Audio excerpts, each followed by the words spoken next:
L'étude que nous avons réalisée, que l'Union européenne a commanditée en 2006, qui a été réalisée au Mali, par exemple, amenait la contribution des secteurs de la culture au PIB au Mali autour de 6%.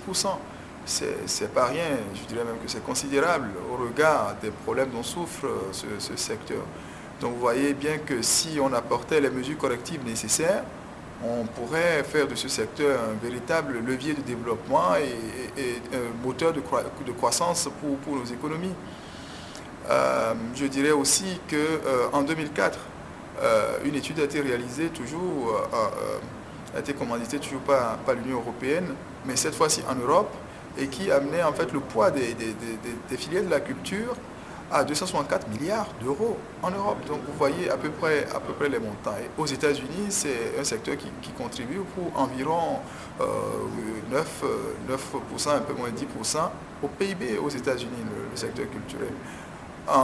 À Singapour, entre 90 et 98, en Asie, la croissance des secteurs de la culture était de 17,62%, alors que l'économie en général avait connu une croissance d'environ 10%. Donc on voit très bien que le taux de croissance du secteur culturel est supérieur au taux de croissance de l'économie en général. Donc la culture permet de tirer vers le haut l'ensemble de l'économie.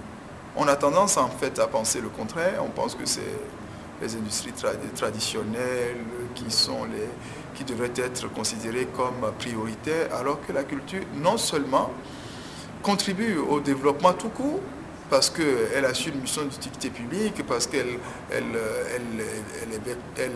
le principal vecteur de l'identité culturelle des espaces où elles existent, mais également contribue de manière significative au développement de ces espaces-là. Donc la culture n'est pas quelque chose qu'on doit négliger, et il faut que les pays africains mettent en place des mesures correctives pour régler les problèmes structurels qui s'opposent dans ces secteurs-là, afin qu'on en fasse véritablement un levier de croissance.